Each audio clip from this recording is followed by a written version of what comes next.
सगळ्यांचं खूप अभिनंदन करायचं आहे. अभिनंदन म्हणण्यापेक्षा मी तुमच्या सगळ्यांपेक्षा वयाने मोठी असल्यामुळे मला तुमचं जास्ती कौतुक करावं असं वाटतंय. कौतुक काय करायचं माहितीये? आपल्या घरातली एखादी वयस्कर व्यक्ती आपल्या घरच्यांचं, मुलांचं किंवा सुनांचं किंवा यांचं असं कौतुक का करते? तर जेव्हा ती काहीतरी चांगलं काम करते तेव्हा. तर तुम्ही हे क्षेत्र निवडलं आणि इथे तुम्ही सेवेसाठी आलाय, ही इतकी सुंदर भावना आहे आणि ही इतकी सुंदर प्रकारची सेवा आहे की त्याला तोडच नाही. त्यामुळे सगळ्यात प्रथम तुम्हा सर्वांचं खूप खूप अभिनंदन आणि खूप तुम्हाला शुभेच्छा. खूप छान काम करा, खूप छान सेवा करा आणि एक बेस्ट नर्स म्हणून किंवा बेस्ट वर्कर म्हणून तुम्ही फेमस व्हा आणि सेवा करत असताना. आता मला थोडक्यात तुम्हाला हे सांगायचं की हॉस्पिटलमध्ये दवाखान्यात काम करण्यासाठी तुम्ही सगळ्याजणी हे ट्रेनिंग घेताय की जास्तीत जास्त चांगल्या पद्धतीने आपल्याला हे काम कसं करता येईल. आता मी सुरुवातीपासून यासाठी सांगते की अगदी नवीन काही मुली असतील तर दवाखाना कशाला म्हणतो आपण? तर दवाखाना ही एक संस्था आहे की या संस्थेमध्ये रोगाचं रोगनिदान होतं आणि त्याच्यावर उपचार होतो.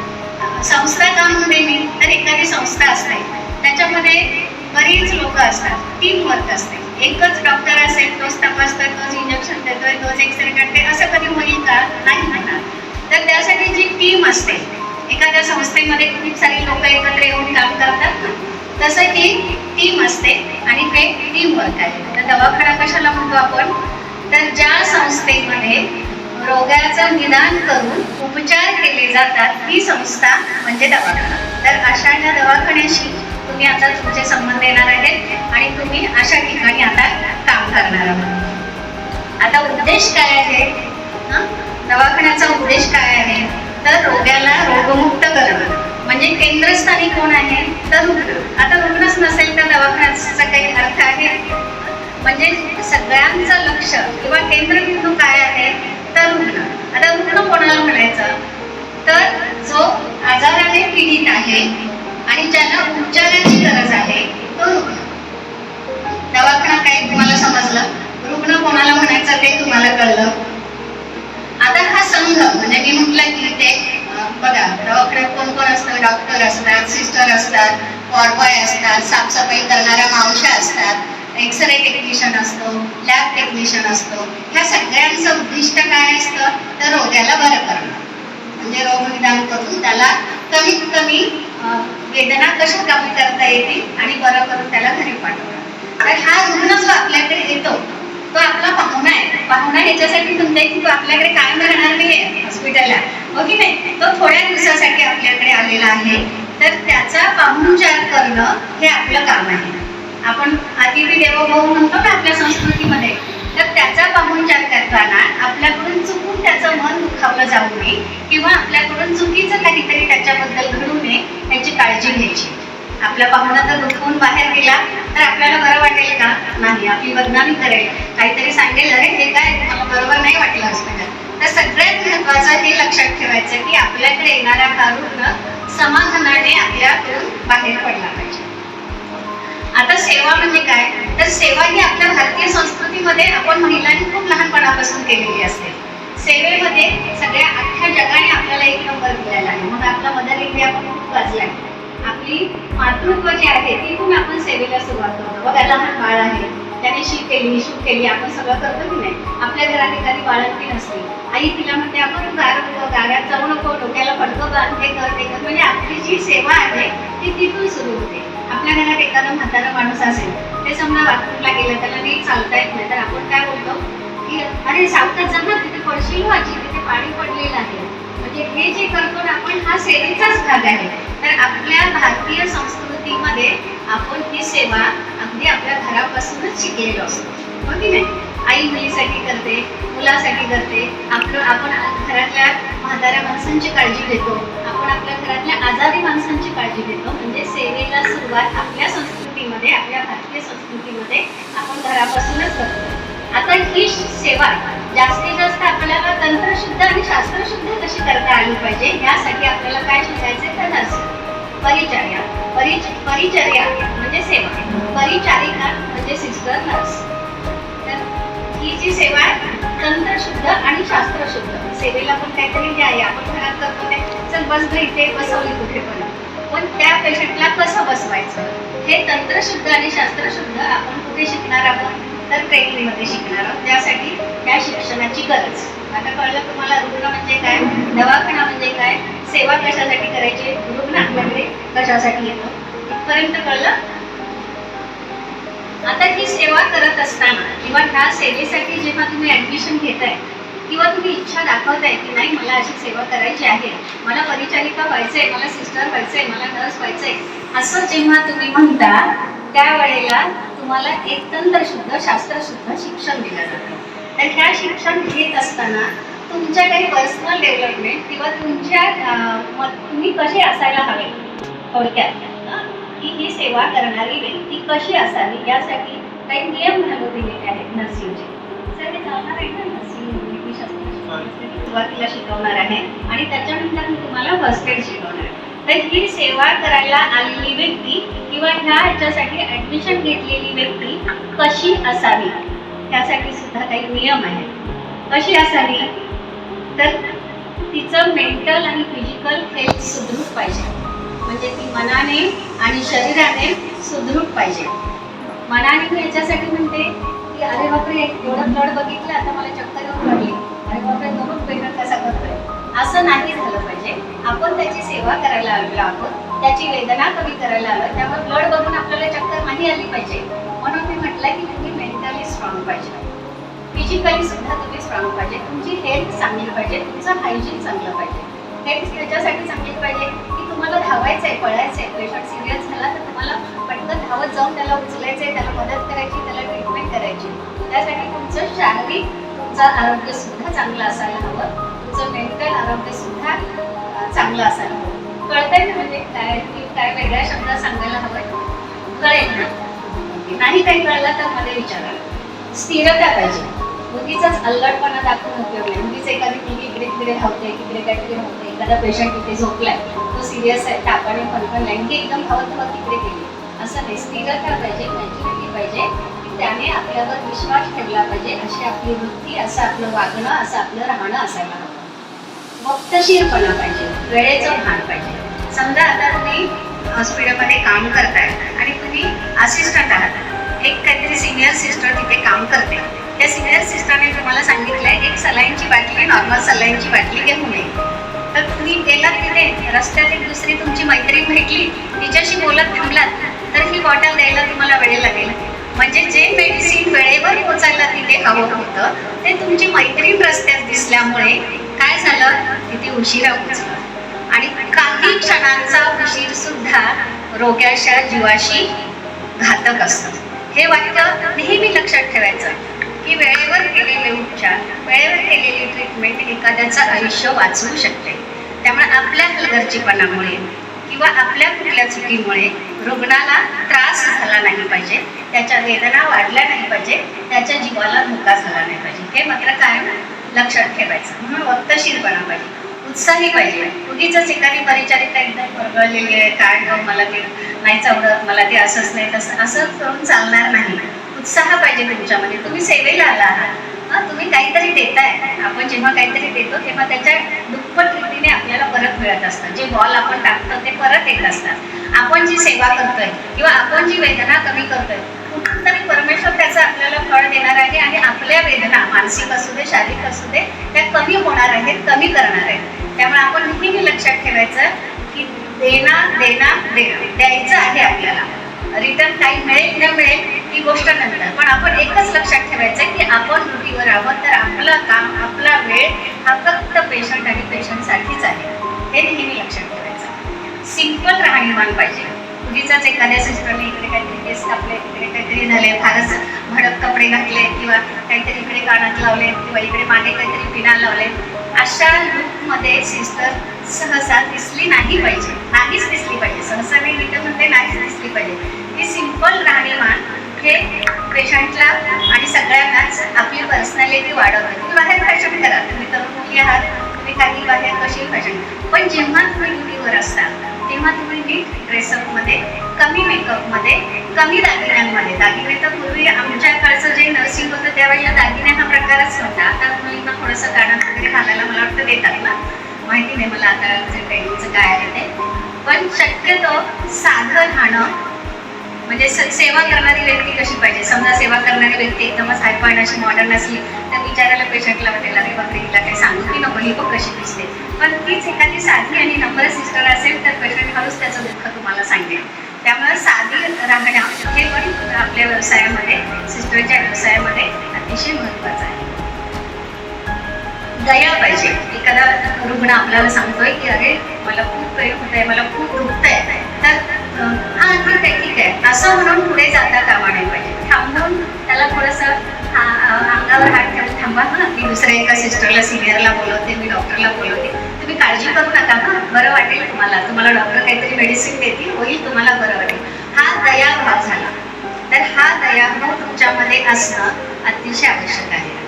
म्हणजे त्याचं दुःख हे आपलं दुःख आहे, त्याला वेदना होत आहेत तशा आपल्याला कधी होऊ शकतात. या भावनेनं जेव्हा तुम्ही त्याच्याकडे बघाल तेव्हा तुमच्याकडून सुद्धा कधीच होणार नाही. सहानुभूती वाटायला हवी. एखादा रुग्ण तुम्हाला सांगतोय की अहो काय झालं, घरी बायकोबरोबर खूप भांडण झालं, मग मला चक्कर आली, मग मी पडलं. ते काय घरची भांडणं मला काय सांगता, असं बोलता कामा नये. म्हणजे त्याच्या शरीराबरोबर त्याच्या मनाची काळजी घेणं हे आपलं काम आहे. की हो का असं झालं का, ठीक आहे असं त्यांना का लक्ष देऊ, होईल तुम्हाला बरं वाटेल. म्हणजे हे तुमचे शब्द आहेत ना, हे लाख मोलाचे आहेत. नर्सेसनं किंवा हेल्थ वर्करने पेशंटला दिलेला धीर अतिशय महत्वाचं आहे. की मेडिसिन जे काम करू शकत नाही ते सुद्धा ते शब्द काम करतात. त्यामुळं सहानुभूती दाखवा, दया दाखवा, धीराने हा ठीक आहे असं झालं का, असू द्या तुम्ही आता हॉस्पिटलला पोहोचलेत ना, आता तुम्हाला बरं वाटेल, आता काही काळजी करू नका. हे शब्द अशा प्रकारे वापरायला पाहिजे. प्रामाणिकपणा पाहिजे. कुठल्याही नर्सेसच्या अंगी अतिशय प्रामाणिकपणा असायला हवा. समजा तुम्हाला सांगितले की 2 वाजता ही एक टॅबलेट ह्या पेशंटला पाण्याबरोबर द्यायची, तुम्ही दिलीच नाही, तुम्ही विसरला आणि सिनियरने तुमच्या विचारलं किंवा तुमच्याबरोबर कोणी डॉक्टर्स आहेत त्यांनी विचारलं काय सिस्टर तुम्ही ती गोळी दिली का, तर तुम्ही म्हटलं हो दिली. म्हणजे तुम्ही तिथे प्रामाणिक नाही राहिलात, खोटं बोललात. पण ती गोळी न दिल्यामुळे पेशंटचं होणारं नुकसान कितीतरी मोठं आहे. समजा डायबेटीसचा पेशंट आहे, त्याला वेळेवर तुम्ही इंजेक्शन दिलं नाही किंवा गोळी दिली नाही तर त्याचा डायबेटीस वाढून तो जाऊ शकतो किंवा कोलॅप्स होऊ शकतो, अनकॉन्शियस होऊ शकतो. म्हणजे तुमच्या एका छोट्या कृतीमुळे पेशंटला किती मोठा भोगावं लागलं. त्यामुळे प्रामाणिकपणा हा अतिशय महत्त्वाचा. समजा तुमच्याकडून चुकून एखादं काम करायचं राहिलं, होतं असं आपण माणूस आहोत, थोडंसं आपल्याकडून चुका होऊ शकतात. अशा वेळेला प्रामाणिकपणे सांगायचं की मी विसरले ना, माफ करा मला, मी दिलं नाही हे लक्षात आलं की दुसरं कोणीतरी जाऊन पटकन देईल. त्यामुळे काय होईल, तर पेशंटला त्रास होणार नाही, त्याचा जीव वाचेल. त्यामुळे ही गोष्ट फार महत्त्वाची आहे. शिकण्याची लालसा पाहिजे तुमच्यामध्ये, की रोज नवीन तंत्रज्ञान येत आहे, नवीन काय म्हणतो आपण, इन्स्ट्रुमेंट येतात, इक्विपमेंट येतात. तुमच्या सिनियर सिस्टर डॉक्टर्स काय करतात ना, तर लक्ष देऊन बघितलं पाहिजे, अरे ते काय करतात, हां मलाही असं केलं पाहिजे. नाहीतर तिकडे काहीतरी प्रोसिजर चालली आणि तुम्ही इकडे मोबाईलवर आहात. मोबाईल तर अजिबात अलाउड नाही आहे ना. म्हणजे मोबाईल फक्त इमर्जन्सी कामासाठीच वापरा. पेशंटच्या समोर हॉस्पिटलमध्ये नर्सिंग केअर करताना, मदत करताना मोबाईलला बाजूला ठेवा. काहीतरी तुम्ही इकडे एखादा पेशंट खूप सिरियस झाला मोबाईलवर, हो मी येते अगं पिक्चरला येणार आहे तुझ्याबरोबर, असं जर म्हटलं तर त्या पेशंटला किती वाईट वाटेल, नातेवाईकांना किती वाईट वाटेल. त्यामुळे मोबाईल शक्यतो ड्युटीच्या वेळामध्ये वापरायचा नाही. नम्रता पाहिजे तुमच्याकडे. काही वेळेला काय होतं, काही पेशंट मनाने थकलेले असतात, शरीर त्यांना साथ देत नाही, त्यामुळे त्यांचं मन सुद्धा असं दुबळं झालेलं असतं. तर अशा वेळेला तो आपल्याला कधी कधी रागाने बोलतो. मला तर आठवत आहे आमच्या ट्रेनिंगमध्ये एक स्नेहा नावाची मुलगी होती, तिला एका पेशंटने थोबाडीत मारली होती जोराने. म्हणजे इतकी जोराने मारली होती की ती खाली पडली होती. मग स्नेहाने काय करावं, उलटून त्याला थोबाडीत मारावी नाही. म्हणजे ती नम्रता पाहिजे. आपण त्याच्या मानसिक स्थितीचा विचार केला पाहिजे की बिचारा कंटाळलाय, थकलाय, बिचारा कंटाळलाय, थकलाय, आजाराने हैराण झालाय. तर आपण नम्रता पाहिजे की ते हो थांबा चिडू नका तुम्ही, मी बघते काय करायचं ते, थांबा तुम्ही. हे आपल्याला आपल्या शब्दांच्या स्किलवरून पेशंटला सांगता आलं पाहिजे, त्याला समजावता आलं पाहिजे. आणि एकदा का त्याला आपल्याबद्दल सहानुभूती वाटायला लागली की अरे ही सिस्टर छान आहे, ही मला मदत करते, ही हुशार आहे, ही सगळं वेळच्या वेळी करते, माझी येऊन चौकशी करते, असं ती म्हणायला लागला की आपलं नर्सिंग सक्सेस झालं. हे मात्र कायम लक्षात ठेवायचं. चपळता पाहिजे आपल्याकडे, पटकन काहीतरी द्यायचं आहे तर हवं जाऊन ती वस्तू देता आली पाहिजे, अशी चपळता पाहिजे आपल्याकडे. अबनॉर्मल गोष्टी निरीक्षण करता आलं पाहिजे. अबनॉर्मल गोष्टी काय म्हणते, मी एकदा ट्रेनिंगला होते कुठल्या तरी, आणि कॅज्युअलिटीमध्ये आम्ही बसलो होतो. एक पेशंट आला, त्याला खूप ऑक्सिजन लेवल त्याची सर कमी झाली होती, आणि तो अगदी ऑक्सिजन सिस्टर इथे असतील केदारच्या वगैरे, तर ऑक्सिजन कमी झाला की काय होतं, पेशंट काळा निळा दिसायला लागतो, हो की नाही. तर शिकाऊ डॉक्टर होते, त्यांनी तिथे काय केलं, कलर चेंज, म्हणजे जिथे ऑक्सिजन कमी पडून पेशंट सिरियस झालाय ते प्रकरण त्यांनी अशा पद्धतीने घेतलं होतं. तर आपल्याला निरीक्षण करता आलं पाहिजे, निरीक्षण शक्ती आपल्याकडे पाहिजे की ऑक्सिजन त्यांना लो झालेला आहे, आता ताबडतोब त्यांना ऑक्सिजन दिला पाहिजे. तर आपण लक्ष ठेवायचं की अरे केव्हा देत आहे, पेशंटला दम लागलाय केव्हा देत आहे, त्याचा कलर चेंज झालाय, त्याचे नख काळी पडले, चित्रांनी निळा पडलाय, तर अशा वेळेला आपल्याला ऑक्सिजन द्यायचं. हे जरी तुम्ही डायग्नोस नाही केलं तरी तुम्ही निरीक्षण तर करू शकता. समजा त्यावेळेला डॉक्टर नाही आणि तुम्हाला वाटलं तर पटकन ऑक्सिजन तर लावू शकता. एवढ्या गोष्टी तरी आपण नक्कीच करू शकतो. धैर्य पाहिजे, धाडस पाहिजे. एखादा पेशंट एक्सपायर झालाय, नातेवाईकांपेक्षा सिस्टरच खूप जास्ती रडली, तर ते कसं दिसेल, आपल्याला नातेवाईकांना समजवायचंय, तिचा मुलगा असेल कोण असेल, त्यामुळे थोडंसं धैर्य दाखवण्याची गरज असते. वरिष्ठांना मान देणं हे नर्सिंगमध्ये अतिशय महत्त्वाचं आहे. आपली सिनियर आहे तिला विश करणं, गुड मॉर्निंग म्हणणं, किंवा मी आता काय काम करू, का ड्युटीवर आलेली आहे, आता मी काय करायचंय, हे बरोबर केले का मी, हे जरा बघून घेता का, हे शिकवता का, असं रिस्पेक्टनं बोलणं हे अतिशय महत्त्वाचं आहे. समजा तुम्हाला तुमच्या सिनियरने किंवा डॉक्टरने काहीतरी काम सांगितलंय आणि तुम्ही म्हणाल नाही आता मी करत, नंतर करेन. अरे नंतर मेडिकलमध्ये नंतर हा नसतोच, नंतरचा क्षण कसा येईल आपल्याला माहिती नसतं, नंतरचा क्षण कदाचित पेशंटला घेऊनही जाईल, त्यामुळं हा शब्द वापरणं योग्य नसतं. तळमळ पाहिजे, विश्वासाला पात्र पाहिजे, शुद्ध आणि पवित्र सेवा केली पाहिजे. पावित्र्य हे नर्सिंगमध्ये अतिशय महत्त्वाचं आहे. तुमचं चारित्र्य जेवढं शुद्ध असेल तेवढी तुम्हाला मान, रिस्पेक्ट पेशंटकडून मिळणार आहे, तेवढं सेवेमध्ये तुमचा सेवाभाव वाढणार आहे. बघा, शुद्ध मनाने केलेली सेवा आहे ती आपणही म्हणतो ना, आपण आंघोळ करून देवाची पूजा करतो, ती एक प्रकारची पूजाच आहे, ती शुद्ध मनाने करायला हवी. पावित्र्य पाहिजे, साधेपणा पाहिजे, हसत खूप पाहिजे, ड्रेस स्टाईल पाहिजे. तर हे नर्सिंगच्या कॅटेगरी तुम्हाला समजावून सांगितलं. तुम्हाला माहितीच आहे, काही मुली काम करतायतच, त्यांना सगळं माहितीच आहे, पण परत एकदा तुम्हाला सांगावं वाटलं की तुम्ही जे शिकताय त्याच्यामध्ये तुमचं वर्तन कसं असायला हवं, तुमच्यामध्ये सेवाभाव किती असायला हवा, यासाठी तुम्हाला हे तुम्ही असालच मुली तशाच आहात, पण लेक्चरमध्ये तुम्हाला ते सांगून थोडंसं रिफ्रेश करायचा प्रयत्न केला. आता आपण फर्स्ट एडकडे वळूया. हॉस्पिटलमध्ये पोहोचण्याच्या आधी उपलब्ध सामग्रीमधून जी ट्रीटमेंट आपण रुग्णाला करतो, रुग्ण हॉस्पिटलमध्ये दवाखान्यात पोहोचण्याच्या आधी आपल्याकडे उपलब्ध असलेल्या साधनांचा उपयोग करून आपण जे ट्रीटमेंट करतो, जे उपचार करतो, त्याला फर्स्ट एड असं म्हणायचं. तर आता पहिलं घेऊया की आपल्याला कधीतरी इंजुरी झालेला पेशंट मिळाला, जखमा झाले, त्याला खरचटले, थोडंसं ब्लड येते. अशा वेळेला काय करायचं, कोण सांगू शकेल? समजा फर्स्ट एड काय करायचं, समजा आता एखाद्याला जखम झाली, कोणीतरी आला, रे मग एवढं ब्लड यायला लागलं, मला इकडे कापलं, इकडे मला चिरलं, मला काहीतरी जखम झाली, तर फर्स्ट एड आपल्याला त्यावेळेला आपल्याकडे काही असेलच असं नाही. फर्स्ट आता तुम्ही ट्रेनिंग झाल्यानंतर कदाचित त्यांना फर्स्ट एडचे बॉक्स मिळतील, पण म्हणजे प्रत्येकीला घरी, किंवा मग आता आपल्याकडे काय आहे, तर जे उपलब्ध आहे त्यामधून ट्रीटमेंट करायची. कशी करायची, तर थोडंसं पाण्याने जखम धुवून घ्यायची, गरम पाणी करा थोडंसं उकळवून जंतू मारण्यासाठी, त्याने ती जखम घ्या, त्याच्यावर असेल ते कपड्याने थोडंसं प्रेशर द्या आणि त्या प्रेशरने ब्लिडिंग थांबवा. आता हे समजा जास्ती प्रमाणात जखम झालेली आहे, ही आली तर मी प्रात्यक्षिक दाखवलं असतं.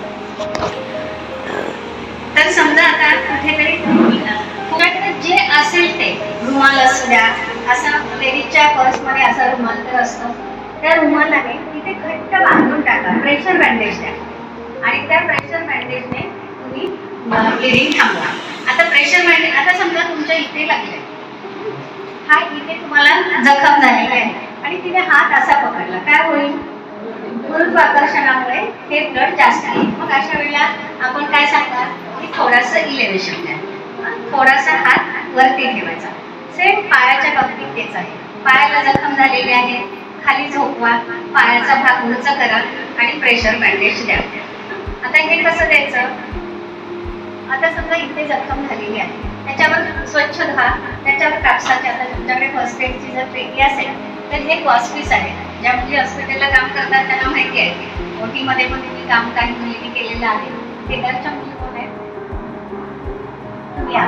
धुवून घ्या, त्याच्यावर ऑइंटमेंट लावा कोणत्याही प्रकारचं. आता माझ्याकडे हे होतं म्हणून मी हे आणलं. जनरली बिटाडीन असतं, सोप्रामायसिन असतं, कोणतंही जे तुमच्याकडे उपलब्ध आहे. आता ही फर्स्ट एडची पेटी मी फार अर्जंट तयार केली, त्यामुळं मी माझ्याकडे जे मिळालं ते आणलंय. पण असं ऑइंटमेंट लावा, त्या ऑइंटमेंटवर हे गॉस्पीस ठेवा आणि ह्या गॉस्पीसने जखम बांधून घ्या. आता बांधण्याची सुद्धा एक कला असते.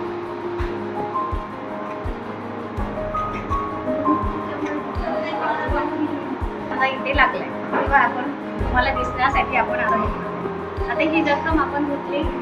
धुण्यासाठी आपल्याकडे फर्स्ट एड असेल तर आपण हे सॅव्हलॉन आहे, इकडे लक्ष द्या, हे सॅव्हलॉन आहे, हे बिटाडीन आहे. त्या सॅव्हलॉनने जखम स्वच्छ धुवून घ्यायची, बिटाडीन ह्याच्यावर टाकायचं.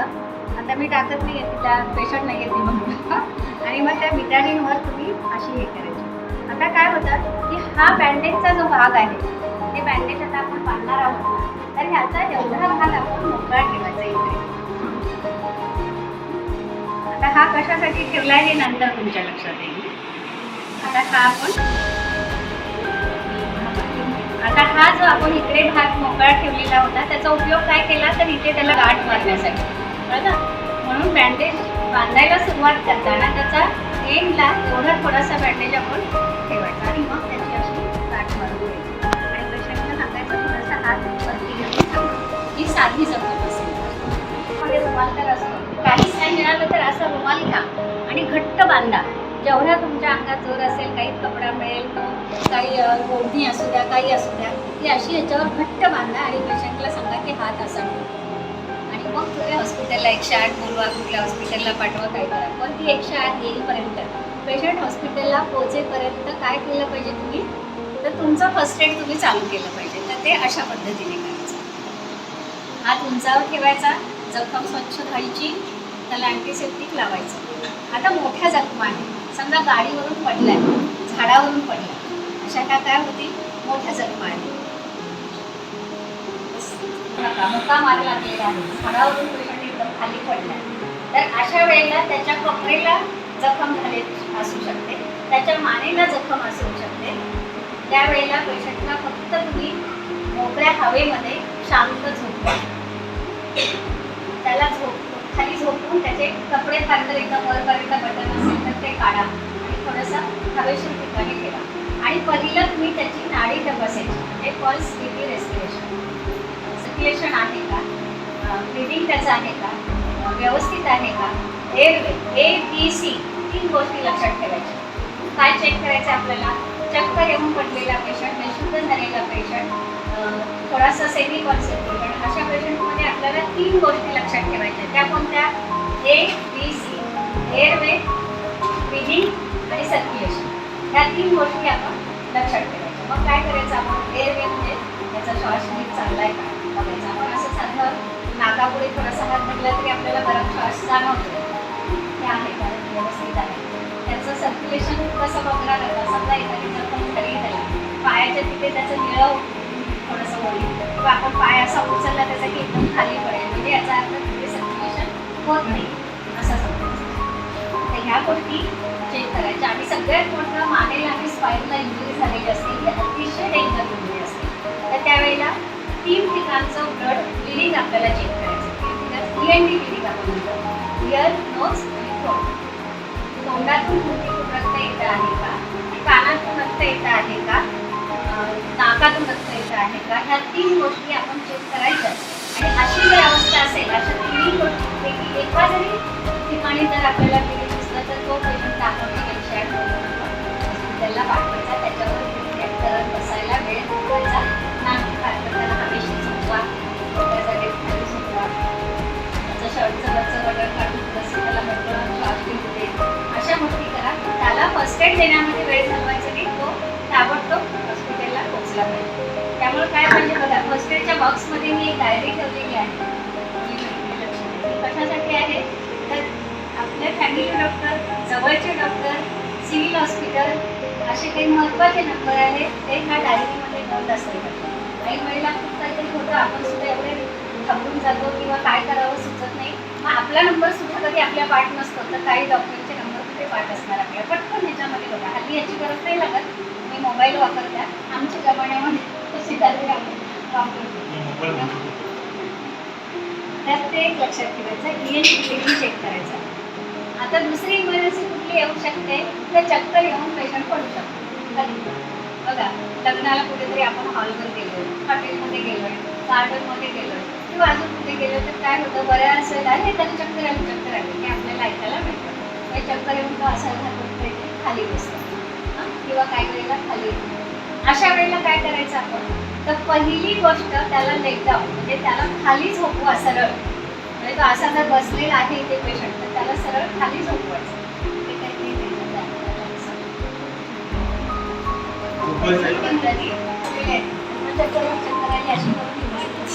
तिला काय करायचं की शक्यतो कुठेतरी जमीन तर लागली तर लागली, तिला खाली झोपवायची. लेट डाऊन पोझिशनला झोपवायची. डोक्याखाली उशी कधीही द्यायची नाही. चक्कर आलेल्या पेशंटला डोक्याखाली उशी कधीच द्यायची नाही. किंबहुना काय करायचं तर पायाखाली उशी द्यायची, हेड्रो पोझिशन द्यायची. तिला खाली झोपवायची, तिचे पाय वरती, पायाखाली उशी द्या. उशीपेक्षाही अजून काही तुमचं तुमच्याकडे ब्लँकेट आहे, चादर आहे ते द्या, पण डोक्याकडची बाजू तिची खाली झाली पाहिजे, अशी पोझिशन पाहिजे. त्यामुळे काय होईल तुम्हाला सुचतंय का? ते असं केल्यामुळे काय होईल तुम्हाला सांगू शकेल का? डोक्याकडे ब्लड सर्क्युलेशन चांगलं होईल आणि त्यामुळे तुमची चक्कर कमी होईल. आता तिला झोपवलं आपण खाली, त्यानंतर काय करायचं, हेड्रो पोझिशन केली, पायाकडची बाजू उंच केली, मग तिची पल्स वेगळी रेस्पिरेशन बघा, तिची नाडी म्हणजे खोटे व्यवस्थित आहे का, तिचं रेस्पिरेशन ठीक आहे का, बाकीच्या गोष्टी तुम्ही चेक करा. मग तिला खाली पडल्यामुळे डोक्याला काही लागलं नाही आहे ना, फेरींजुरी तर नाही ना, फेरींजुरी ही अतिशय डेंजर असते. फेरींजुरी त्यावेळेला आपल्याला कळत नाही, पण नंतर एखादा ट्रोमा झाला म्हणजे ब्लड क्लॉट झालं, समजा जोराने आपटले आणि ते ब्लड क्लॉट झाले ते आपल्याला त्यावेळेला एवढं काही त्याचं वाटत नाही. CT स्कॅनमध्ये ते दिसतं, पण ते ब्लड क्लॉट आपल्याला मेमरी लॉस करू शकतं, आपल्याला अनकॉन्शियस करू शकतं, बऱ्याच कॉम्प्लिकेशन खूप आहे. त्यामुळे त्याला झोपवा, थोडंसं त्याला चेक करा, जास्ती वेळ न घालवता 108 हॉस्पिटल आली असेल, थोडंसं ते म्हटलं शुद्धीत असेल तर त्याला विचारायचं काय झालं तुम्हाला, काय डायबिटीस कळली का, मला बरं वाटलं का, तुमचं काही ट्रीटमेंट चालू आहे का. काही वेळेला डायबिटीसमध्ये चक्कर येते, तर थोडीशी जर पेशंट शुद्धीत असेल, समजा पेशंट शुद्धीत असेल तर थोडी हिस्ट्री विचारायला काय हरकत आहे. थोडासा धीर द्या ना त्याला. तो समजा त्याने काहीतरी बॅड न्यूज ऐकली, आता तो रस्त्याने चाललेला आणि त्याला कोणीतरी सांगितलं अरे तुझ्या मुलाचा तिकडे ऍक्सिडेंट झाला, तो कुंकवत मनाचा असला तर पडला चक्कर येऊन खाली. मग अशा वेळेला तो बरा होईपर्यंत खोटं बोला, चांगल्या कामासाठी बोललेलं खोटं चालू शकते. युधिष्ठिराने पण एकदा खोटं बोललं होतं, मग सत्यवादी होता, पण महाभारतात एकदा त्याने जीव वाचवण्यासाठी किंवा पुढच्या चांगल्या गोष्टी कराव्या म्हणून खोटं बोललं. अशा अहो नाही काहीच झालेलं नाहीये तुमच्या मुलाला, कशाला काळजी करताय, नका काळजी करू, सगळं ठीक आहे हो, तुम्ही पहिले हे करा, नीट बसा बरं, तुम्ही उठा बरं तुम्ही, असं त्याला धीर द्या. त्यावेळेला थोडंसं खोटं बोललं तरी चालेल. मनाची उभारी वाढवा, त्याला सांगा की नाही बाबा असं काही झालेलं नाहीये, तुम्ही शांत राहा बरं, लागलंय मुलाला पण फार काही लागलेलं नाहीये, थोडंसंच आहे, होऊन जाईल, असं तुमचा धीर त्याला 50% बरं करेल. हा धीर द्यायचाच पेशंटला, काही झालं तरी द्यायचं. आणि मग तुम्ही ॲम्ब्युलन्स बोलवा, 108 बोलवा, तुमच्या डॉक्टर्स असतील त्यांचे नंबर घ्या आणि त्याप्रमाणे बोलवा.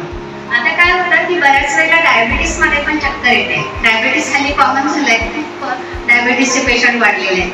तर हल्ली डॉक्टर काय सांगतात की जे डायबिटीसचे पेशंट आहेत त्यांनी खिशामध्ये कार्ड ठेवायचं की मी मधुमेहाचा रुग्ण आहे, हा कार्ड खिशात असतो, तो चक्कर पडला की आपण एक कार्ड जर मिळते का बघायचं कुठल्या तरी हॉस्पिटलचं, ते कार्ड असतं. आणि मग काही वेळेला हायपोग्लायसेमिया म्हणून एक प्रकार असतो, त्याच्यामध्ये काय होतं तर शुगर लो होते, शुगर कमी होते, म्हणून पेशंट चक्कर येऊन पडतो. अशा वेळेला साखर द्या त्याच्या तोंडात, एखादं तुमच्या पर्समध्ये चॉकलेट असलं तर द्या, इकडून धावत जाऊन काहीतरी गोड त्याच्या तोंडात टाका, तो शुद्धीवर येईल. असे बारीक सारीक तुमचे उपचार. तुम्हाला शुद्धी त्याला कुठपर्यंत आणायचं आहे, त्याला हॉस्पिटलला पोहोचवेपर्यंत. एकदा का तो दवाखान्यात पोहोचला की तो जाणार आहे, पण तिथपर्यंतची जी तुमची फर्स्ट एड ट्रीटमेंट आहे ते एखाद्याचा जीव वाचवणार आहे, एखाद्याचा संसार वाचवणार आहे, एखाद्या घराचा एकुलता एक कमवता असेल तर त्याचा जीव वाचणार आहे, हो की नाही. म्हणून तुम्ही केलेलं फर्स्ट एड हे खूप महत्वाचं आहे. त्यामुळे डायबेटिकच्या पेशंटचा असेल तर शक्यतो तुम्ही कार्ड शोधायचं. खाली पडलेलं असेल चक्कर येऊन तर कपडे, मी म्हटलं तसं थोडेसे कपडे यूज करा हवेच्या ठिकाणी. आणि चक्कर आली म्हणून काय करतात, खूप सारे बाजूने येऊन बघतात, अरे चक्कर आली.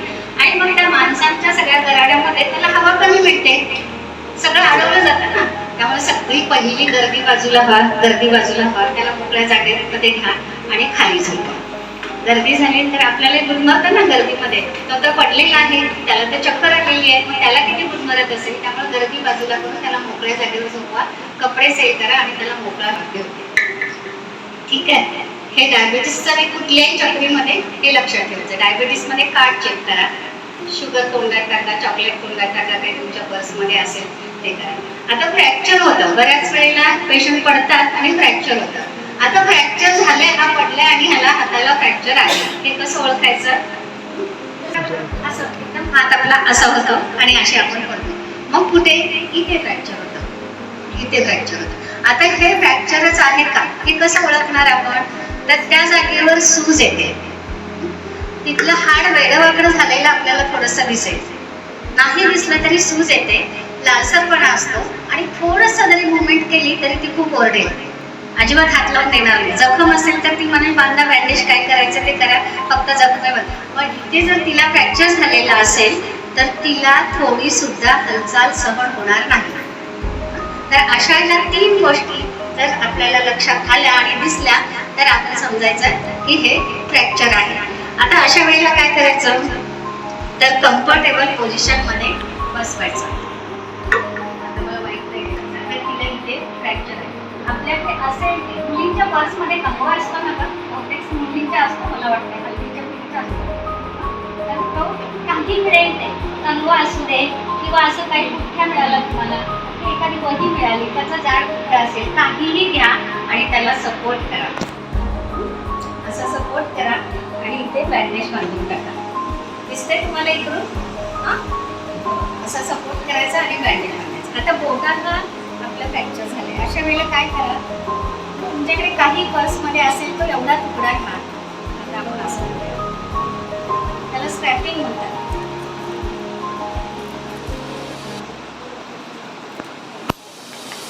आता ह्या बोटाला आपल्या इथे सूज आलेली आहे, तिथे लालसरपणा आहे, बोट अजिबात हालत नाही. अशा वेळेला काय करा तर ह्या बोटाच्या खाली हा सपोर्ट करा आणि ह्याच्यावर बँडेज बांधून द्या. त्यामुळे काय होणार आहे, सपोर्टमुळे तिथली हालचाल होणार नाही आणि मग त्या रुग्णाला तुम्ही हॉस्पिटलला पाठवा. आलं लक्षात. फ्रॅक्चरबद्दल काय सपोर्ट द्या आणि बँडेज बांधा. ओके, काय कळतंय का, म्हणजे काय विचारायचंय का. फर्स्ट एड का म्हणते मी की तुमच्याकडे उपलब्ध असलेल्या साधनांचा उपयोग करायचा आहे तुम्हाला. तुम्ही दवाखान्यात गेले की तुम्हाला सगळं मिळणारच आहे, तिथे एक्सरे काढणार आहे, काय काय सगळ्या प्रोसिजर, पण त्याला तिथपर्यंत पोहोचवण्याचं काम तुमचं आहे आणि ते पोहोचवण्यासाठी तुमचं फर्स्ट एड महत्वाचं आहे. ओके, आता अजून एक काय इमर्जन्सी येऊ शकते तर भाजणं. पावण आहे, बायका स्वयंपाक करताना भाजतं, अजून काहीतरी करायला गेलं की भाजतंय. हल्ली आपल्याकडे अग्नी तांडव खूप व्हायला लागले, त्यामुळे थोडंसं भाजतं. त्यावेळेला एखाद्याच्या आवाजाने पण भाजायला होतं एकदम. तर हे असं भाजण्याचे प्रकार होतात. तर हे कशा, अग्नी, गरम पाणी, गरम वस्तू जेवण करताना बायकांना भाजू शकतात. अशा वेळेला काय करायचं तर आता सायन्सने, पूर्वीच्या काळी आपण ते बर्नर लाव, हे कर ते कर असं करायचं, पण आता भाजण्यावर सगळ्यात बेस्ट ट्रीटमेंट काय आहे तर 15 मिनिटं पाण्याखाली भाजलेला भाग ठेवा, सतत धार सोडा. थंड पाणी, एकदम फ्रीज मधलं नाही, नळाचं पाणी, साधं नळाचं पाणी आहे ते त्याच्या खाली आता समजा इथे भाजले तर सरळ नळाच्या खाली 15 मिनिटं, किती वेळ ठेवा? 15 मिनिटं ठेवा. सतत पाण्याखाली ठेवा. कुठलाही भाग असू दे शरीरातला. एखाद्या स्त्रीला स्वयंपाक करताना गॅसचा स्टोव्ह थोड्या प्रमाणात आहे, ॲम्ब्युलन्स येईपर्यंत तुम्हाला वेळ आहे, तुम्ही फोन केलेला आहे, हॉस्पिटलमधून येणार आहेत आणि ते त्या रुग्णाला घेऊन जाणार. तोपर्यंत तुम्ही काय करायचं? सरळ तिला नळाखाली उभं करा आणि भरपूर पाणी अंगावर होतं. अगदी एखाद्या बादलीत पाणी घेऊन पण तिला अंघोळ घाला. थंड थंड म्हणजे एकदम हिचं नाही, नळाच्या पाण्याने करा. तर भाजण्यावर सगळ्यात बेस्ट ट्रीटमेंट कुठली असेल तर ही आहे. हे सगळ्यांनी लक्षात ठेवा. लगेचच तेल लावायचं किंवा लगेचच काहीतरी ऑइंटमेंट लावायचं असं कधीही करू नका. सुरुवातीला पाण्याखालीच हात ठेवा. त्यानंतर फोड येतात, माहिती भाजलं की येतात फोड येतात. तर बऱ्याच जणांचं काय असतं, काही सिस्टर सुद्धा मी बघितले फोड फोडायला जातात. आर्टरी फॉर्सेप घेतात. हा आर्टरी फॉर्सेप आहे. अरे ह्याचा उपयोग तुम्हाला सांगितलंच नाही. आता जे ड्रेसिंग आपण शिकवलं ना ह्याच्यामध्ये कॉटन सॉफ्ट घेऊन आपण स्वच्छ करतो सगळं. तर फोड कधीही फोडायचे नाही. फोड आपोआप फुटू द्यायचे. फोड फुटले की काय होणार आहे? ते जे फोड आलेले आहेत ना त्या स्किनला ते प्रोटेक्शन आहे. त्या स्किनचं जर ओपन झाली तर बाहेरचे जंतू त्या स्किनमध्ये जाणार आहेत आणि इन्फेक्शन वाढणार आहे. तर ॲक्च्युली जे फोड येतात ना तो प्रोटेक्टेड लेअर असतो. तो कधी फोडायला जायचं नाही. आपोआप जेव्हा फुटेल तेव्हा फुटेल, पण ते फोड काही फोडायला जाऊ नका. स्वच्छ कपडे वापरा. भाजलेल्या ठिकाणी तुमचा एखादा शर्ट इथे आहे तो भाग ओपन ठेवा भाजलेला. आणि मग तुम्ही लिक्विड खूप भाजलाय त्याला चक्कर आली, पाणी प्यायला भरपूर लिक्विड प्यायला द्या त्याला. आणि घे ज्यूस दे, तुला नाही ना पाण्यामध्ये जात तर ज्यूस दे, काहीतरी करून त्याच्या शरीरातलं जे पाण्याचं प्रमाण आहे ते तुम्ही नॉर्मल करायचा प्रयत्न करा. म्हणजे भरपूर लिक्विड त्याला प्यायला द्या. खूप जास्ती असेल, काही वेळेला तोंडाजवळ जे भाजतं ना काही केमिकल असतात किंवा काय तर आपल्याला कळत नाही, पण आतलं जे भाजणं आहे, जे मला काय म्हणायचं तोंडाच्या जवळचं जे भाजणं आहे ना ते अतिशय डेंजर असतं. ते आतून जखमा बनवतं आणि ते थोडंसं रोग्याला घातक असतं. अशा वेळेला काय करा की जास्त वेळ फर्स्ट एड न देत बसता त्याला पाठवून द्यायची, ठेवायची. आता विजेचा धक्का लागतो हा एक कॉमन हे असतं की अरे काहीतरी मी करत होतो आणि मला शॉक बसला तिथे. लग्नाचा कार्यक्रम आहे किंवा आताच आपलं दिवाळी झाली, दिवाळीच्या माळा लावता लावता मला शॉक बसला. अशा वेळेला काय कराल तुम्ही? काय कराल सांगा? कंटाळा आलाय का? थांबायचंय का? तर अशी व्यक्ती एखादी शॉक लागून पडले बाजूला तशी पटकन फेकली जाते. शॉक लागला की ती व्यक्ती पटकन अशी बाजूला फेकली जाते. अशा वेळेला त्या व्यक्तीला स्पर्श करायला कधीही जाऊ नका. तुम्ही केला की तुम्ही पण चिकटला तर त्या व्यक्तीला स्पर्श करायला कधीही जाऊ नका. पहिलं काय करा तर मेन स्विच बंद करा किंवा ज्या गोष्टीबरोबर त्याचा संबंध आलाय आणि जिथून त्याला शॉक बसलेला आहे तिथला सप्लाय पहिला बंद करा. तेवढं तर आपण करू शकतो ना. पहिला कुठून काय झालं होतं, इथून काहीतरी शॉक लागला तर पहिला हा सप्लाय बंद करा, मेन सप्लाय बंद करा आणि त्याचा जीव वाचवा. आणि मग काठीने हाताने तिथे वायर पडलेले आहे चला आता उचलूया आपण आणि टाकूया असं कधीही करायचं नाही. हात लावायला जाऊ नका. एखादी काठी घ्या आणि त्या काठीने ती वायर बाजूला करा. मग रुग्णाला बाजूला करा, त्याला एका ठिकाणी झोपवा. आणि जसं मी म्हटलं की चक्रीमध्ये जे आपण ABC म्हटलं ना, एअरवे चेक करायचं आहे, ब्रीदिंग चेक करायचं आहे, सर्क्युलेशन चेक करायचं आहे, या तिन्ही गोष्टी याच्यामध्ये पण करायच्या. पण शॉक बसलेल्या पेशंटला जास्ती वेळ फर्स्ट एड देत बसायचं नाही. त्याला ताबडतोब हॉस्पिटलला पाठवून द्यायचं. तो दवाखान्यात पोहोचला की तो जगणार आहे. बाहेर गेलो तर वेळ तुरी खाल्ली एकदमच कसं तरी मळमळ व्हायला लागली, काहीतरी विषबाधा झालेली आहे. अशा वेळेला काय कराल तर शक्यतो रुग्णाला विचारा तुम्ही बाहेरचं खाल्लं होतं का किंवा तुम्ही काय एक्सपायरी बरं एक्सपायरी मेडिसिन आपल्या नर्सिंगमध्ये खूप महत्त्वाची गोष्ट आहे. डबल अंडरलाईन करून सगळ्यांनी लक्षात ठेवा की मेडिसिनची एक्सपायरी डेट असते. कुठल्याही रुग्णाला मेडिसिन देताना एक्सपायरी डेट चेक करूनच द्या. समजा एक्सपायरी झालेलं मेडिसिन तुम्ही दिलं तर त्याला त्याच्या उपचारासाठी तर उपयोग काय होणार नाही, उलट त्याच्या शरीराची हानी होणार आहे. म्हणजे जे पॉयझन आपण म्हणतो ना, एखादं अन्न आपण झाकून नाही ठेवलं, समजा आपण म्हणतो त्याच्यावर पाल आली जवळ आली अजून काय आलं ते अन्न दूषित झालं. तसं आपल्याकडे एक्सपायरी मेडिसिनने रुग्णाला अतिशय धोका पोचणार आहे. त्यामुळे नर्सिंगमधला हा एक महत्त्वाचा विषय आहे की मेडिसिन एक्सपायरी चेक करा, एक्सपायरी मेडिसिन बाहेर काढून टाका. बघा आपल्याकडे ऑडिट होतात नर्सिंगचे म्हणजे आपले मेडिसिनचे ऑडिटर येतात त्यावेळेला ते ट्रेनमध्ये असे बघत असतात, अरे हे काय हे काय. एक जरी एक्सपायरीचं मेडिसिन आपल्याकडे मिळालं तरी आपल्या हॉस्पिटलचं नाव खराब होतं आणि ती चूक नर्सेसची मानली जाते. की सिस्टरनी चेक केलं नाही, एक्सपायरी बाजूला काढलं नाही म्हणून असं झालंय. आणि मग ते म्हणतात की तुम्ही यातला दिलं नसेल कशावर. तो एक पेशंट तुमच्याकडे गेला ना 25 नंबरचा, कदाचित तुम्ही हेच इंजेक्शन त्याला दिलं असेल, त्या हॉस्पिटलवर केस पण होऊ शकते. त्यामुळे एक्सपायरी चेक करणं हे एक सिस्टरचं अतिशय महत्त्वाचं काम असतं. तर काय करायचं आपण, शक्यतो अन्न झाकून ठेवा, बाहेरच्या ठिकाणी खाताना स्वच्छतेचं भान ठेवा आणि परत त्याला उलटी करायचा प्रयत्न करायला लावा.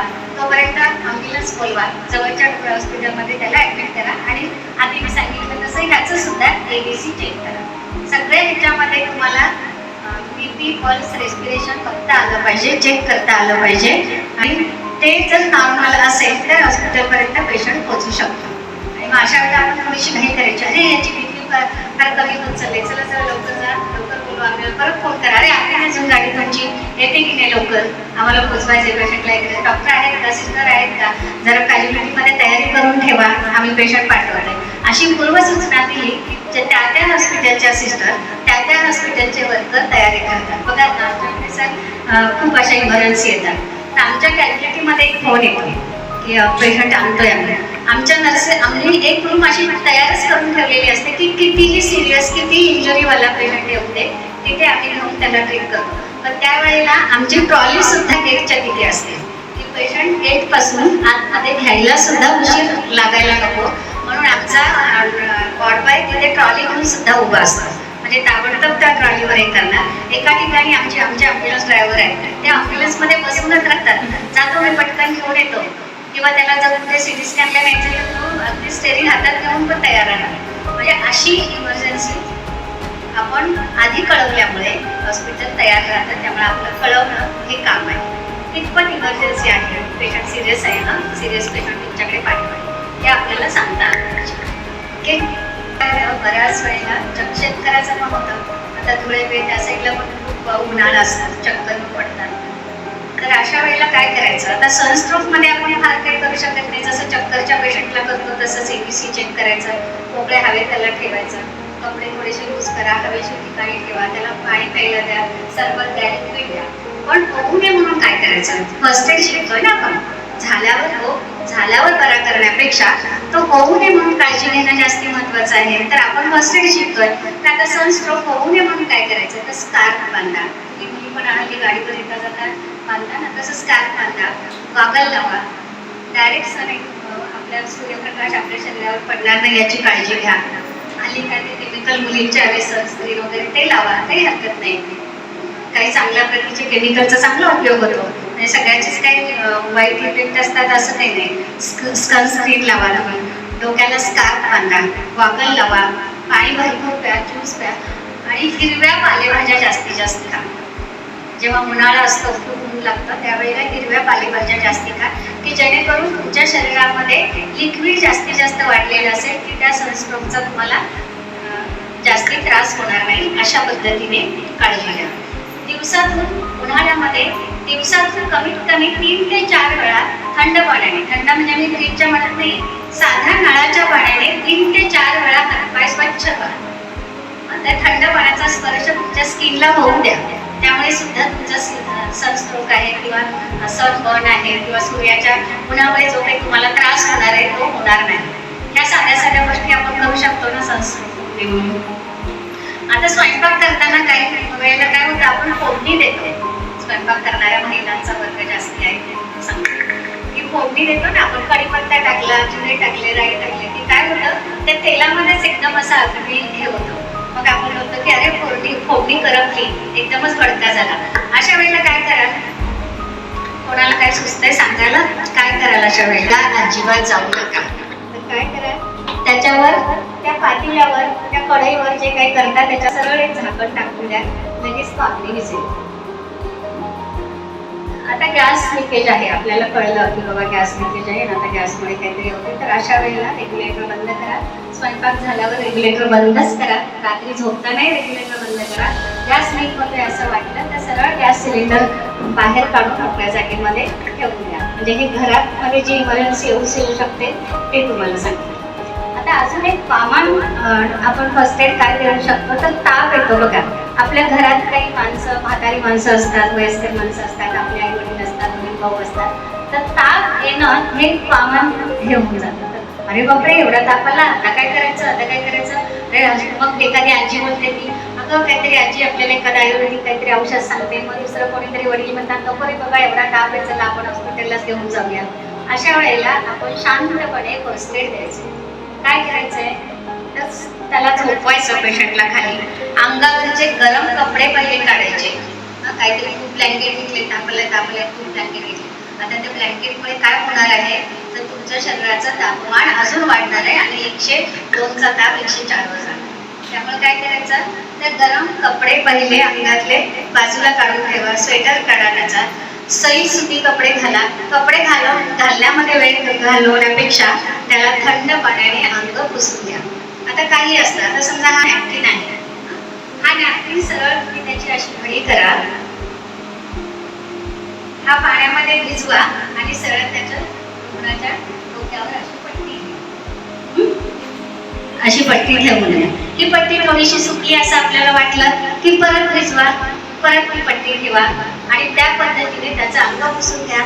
त्याचे पाय, पोटऱ्या आणि ते दोन्ही हात त्याच्यावर सरळ असं रुमाल पाण्यात भिजवून टाका. लगेच त्याचा ताप कमी होतो. हे किती वेळ तुम्ही करू शकता? 15-20 मिनिटं, अर्धा तास सुद्धा करू शकता.